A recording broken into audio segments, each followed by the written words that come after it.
Veja em Foco de volta. A gente recebe agora o pré-candidato à presidência pelo Partido Missão, Renan Santos. Seja muito bem-vindo e obrigada por falar com a gente. Olá, tudo bom? Obrigado aí pela oportunidade. Boa noite. Bom, o senhor ainda é um nome desconhecido do ponto de vista nacional, e só que depois que teve aquela revelação da relação do Flávio Bolsonaro com o Daniel Vorcaro, o senhor apareceu em terceiro lugar na pesquisa Atlas, né, na frente de nomes conhecidos como Romeu Zema e Caiado. Foi uma surpresa? Não, porque não é verdade. Eu já estava na frente deles antes. Eu já estava crescendo também antes da revelação. Não sou fruto dos erros do Flávio de maneira alguma. Na verdade, eu já estou em terceiro na pesquisa Atlas desde março. E aí eu já tinha ultrapassado eles antes. E eu estou numa curva de subida anterior a esse processo. Tanto que eu estaria atingindo esses números com ou sem o Flávio. Então, eu já esperava. Né? Minha meta era chegar a coisa de 10 a 12% até as vésperas da eleição, lá para agosto, e eu vou alcançar essa meta. E o senhor, de qualquer jeito, com essa revelação, né, por mais que o senhor já está citando aí a questão da Atlas, que o seu nome já vinha à frente, essa revelação, de alguma forma, abre mais espaço para outro nome da direita crescer, enfim, e se viabilizar para um segundo turno? Abre, no caso, mais para mim, porque os demais pré-candidatos de direita, o Zema e o Flávio, e o Caiado, eles se colocam como auxiliares do Flávio.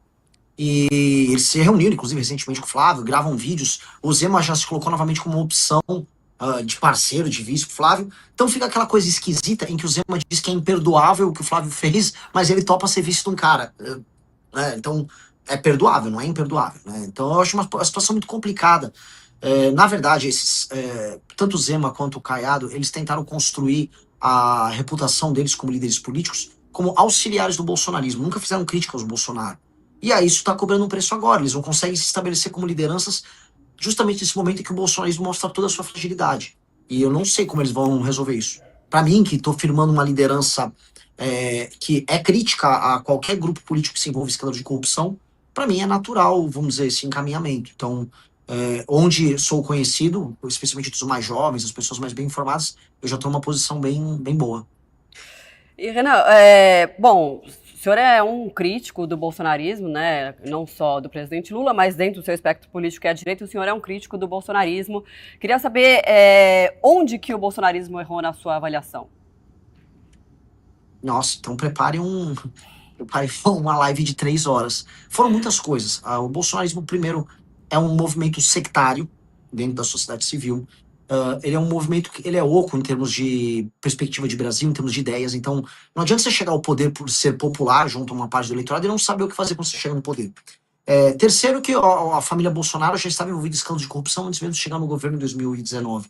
E essa corrupção pretérita, especialmente do Flávio, cobrou um preço. Tanto que o Bolsonaro teve que destruir a Operação Lava Jato, o próprio aparato de investigação do Estado brasileiro, num acordo com a STF para salvar o Flávio. O Bolsonaro não fez um bom governo, ele se comportou de maneira bizarra ali na pandemia, ele manipulou seus seguidores por muito tempo, enquanto especialmente seu filho Flávio fazia negócios.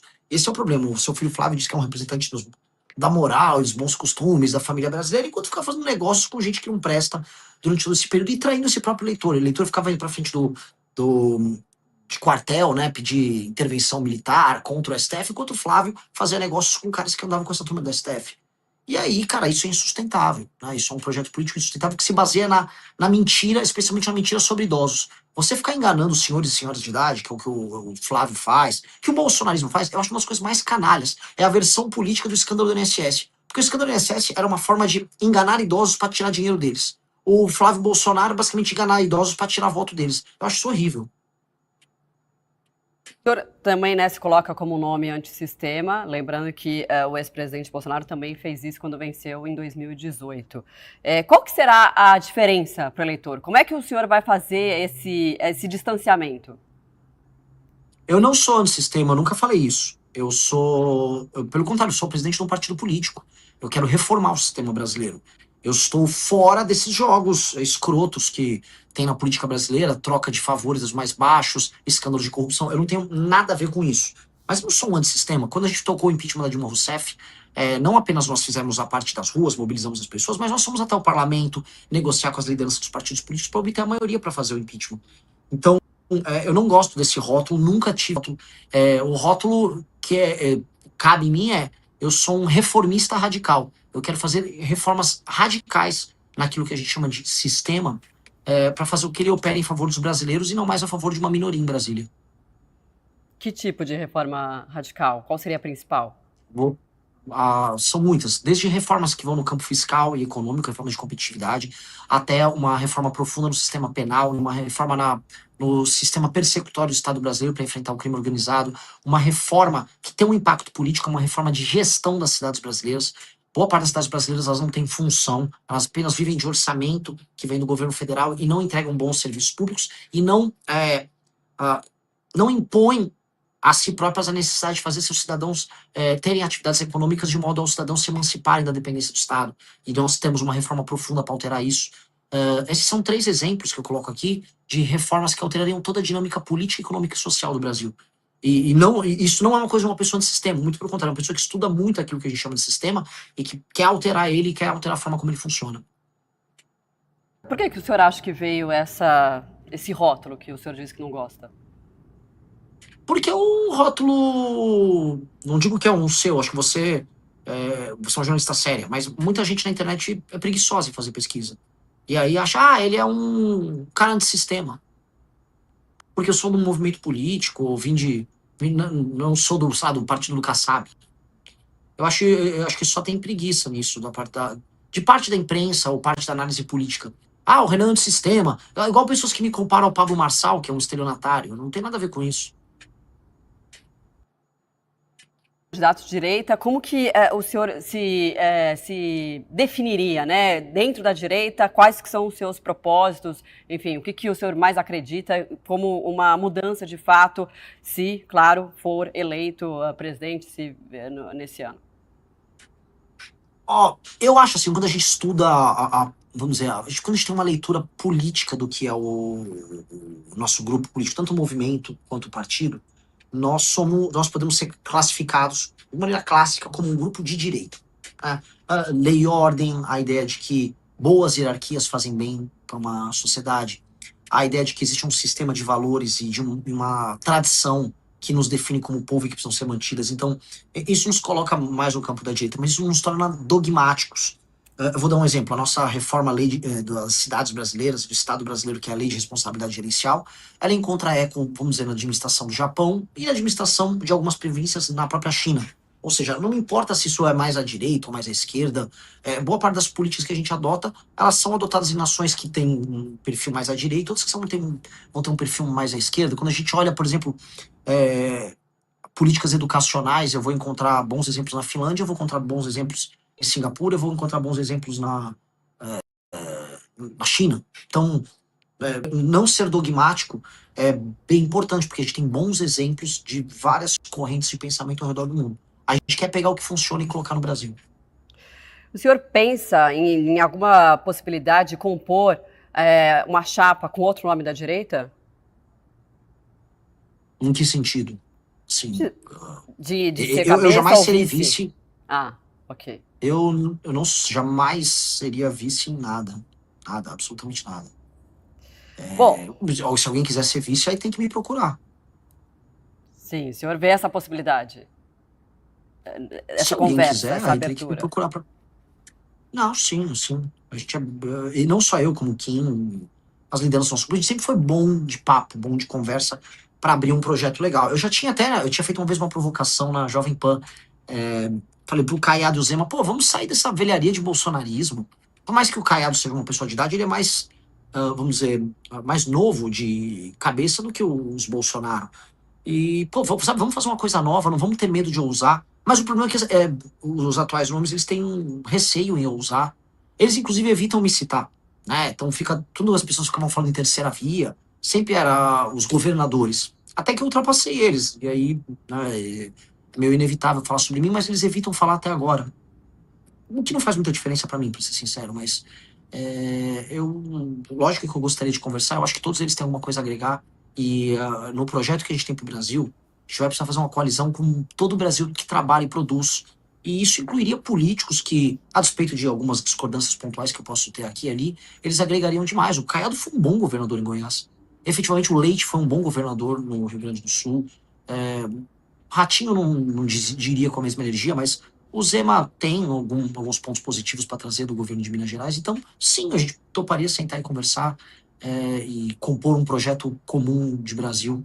Mas, naturalmente, o projeto é o nosso. Até porque, vou dar um exemplo. Eu tô aqui com o livro Amarelo, né? Que é o programa nosso. A gente publicou 6 livros com estudos e projetos para o Brasil. A gente estudou muito para chegar até aqui. E está propondo muita coisa. E, infelizmente, eu não vejo das demais pré-candidaturas nada nesse sentido. E como eles não têm, então, bom, plano nós temos, as pessoas já estão reconhecendo, eu estou ultrapassando eles, mesmo tendo muito menos recurso no nosso partido político. Então seria natural eles aderirem a um projeto mais sólido que tem. O senhor tem um forte apelo, né, nas redes sociais. Um levantamento da Ativa Web que a gente trouxe ontem mostrou que o senhor é o que mais teve engajamento entre os presidenciáveis nos últimos 30 dias. A que o senhor acredita esse resultado? Eu não sei. Eu não sei, porque se os outros têm agências de publicidade, têm marqueteiros. Eu gravo meus próprios vídeos, eu faço os roteiros dos próprios vídeos, eu tenho uma ou duas pessoas que me filmam, o tipo de visão de mundo que eu divulgo, a visão de mundo que eu divulgo nas minhas lives. Acho que nós somos muito originais no que nós fazemos, eu, o Partido Missão, o Movimento Brasil Livre, e nós temos uma visão otimista do Brasil. Então, quando eu falo dos problemas, eu quase sempre, os vídeos, eu trago as soluções. E eu falo, pô, vamos imaginar um Brasil melhor? Eu não sou aqui, eu não estou me colocando igual o Lula hoje faz.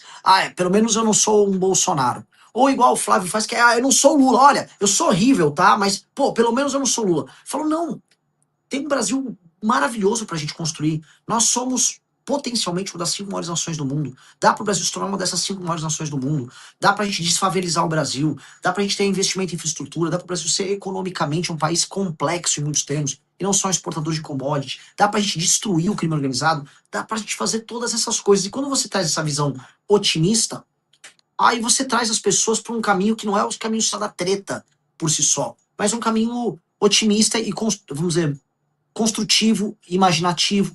E eu acho que isso é muito sedutor, no melhor sentido do termo. É muito sedutor você pensar que, pô, em vez de eu ficar brigando aqui, tem um louco, um tal de Renan, falando de propostas sérias, ambiciosas e possíveis para o meu país.